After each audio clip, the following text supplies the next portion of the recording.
Hello my dear friend, इस video में बात करेंगे टीटागढ़ रेल सिस्टम स्टॉक के बारे में।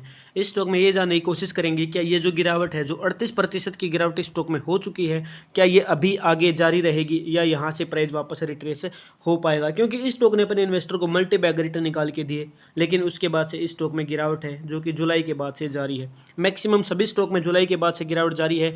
अभी सारे स्टॉक मैक्सिमम करेक्ट हो चुके हैं, क्योंकि मैक्सिमम जो स्टॉक्स थे वो ओवर वैल्यू हो गए थे, अभी करेक्ट हो चुके हैं और अब आने वाले टाइम में दोबारा से ये स्टॉक मल्टी बैग रिटर्न देने को तैयार हैं।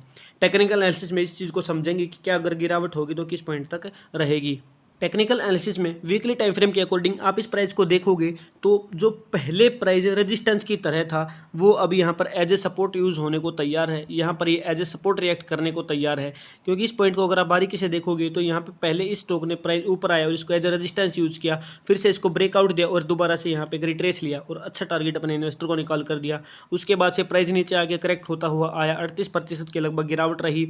उसके बाद से यहाँ से प्राइस वापस रिट्रेस कर सकता है, कुछ दिन तक यहाँ पर साइडवेज कंसोलिडेट कर सकता है, क्योंकि टाइम फ्रेम यहाँ पर वीकली है। तो यहाँ पे 4 से 5 कैंडल का होना है, यानी कि 1 महीने तक प्राइस का साइडवेज रह जाना रहेगा। अब बात करते हैं क्या प्राइस में आगे और गिरावट रहेगी। तो अगर हम आगे की तरफ और आगे बढ़ते हैं तो यहाँ पर ये पॉइंट हमें दिख रहा है, जहाँ पर 2 बार इसने इस प्राइस को यहाँ पर एज ए रेजिस्टेंस यूज किया, उसके बाद यहाँ पर इसको सपोर्ट की तरह यूज किया। तो प्राइस अगर गिरता है तो इस पॉइंट तक आने की संभावनाएं हमें दिख रही हैं, अगर प्राइस में गिरावट होती है। क्योंकि अगर Q2 के नंबर अच्छे नहीं आते हैं तो इस स्टॉक में गिरावट बनेगी, और जो गिरावट मैंने आपको बताई तो वो इस पॉइंट तक रह सकती है। अब उसको समझने के लिए आपको क्या करना है, कैंडल्स को लाइन में कन्वर्ट कर देना है। कैंडल्स को लाइन में कन्वर्ट करने के बाद आपको जो पॉइंट यहाँ पर दिख रहे हैं, जैसे कि मैंने अभी लाइन को ड्रॉ किया, तो ये वो पॉइंट जहाँ पर सपोर्ट हुआ और ये वो पॉइंट जहाँ पर इसी 848 प्राइस को यहाँ पर एज ए रेजिस्टेंस यूज किया।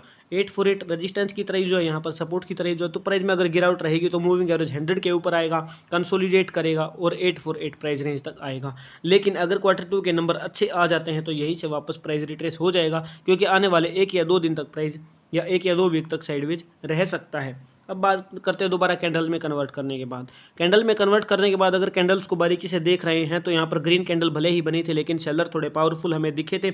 ऊपर की तरफ विक थी तो कैंडल रेड बनी और यहाँ पर सेलर एक्टिवेट होते दिखे। लेकिन उसके बाद जो रेड कैंडल थी, इसमें हमें साफ समझ में आया कि यहाँ पर बायर दोबारा से पावर लगा रहे हैं, इस प्राइस को रिस्पेक्ट कर रहे हैं। तो यहाँ पर हो सकता है प्राइस दोबारा से थोड़ा ऊपर जाए या साइडवेज रहे। लेकिन जैसा कि मैंने फिर से बता रहा हूँ, Q2 के नंबर के बाद ही इस स्टॉक में डिसीजन लेना सही रहेगा।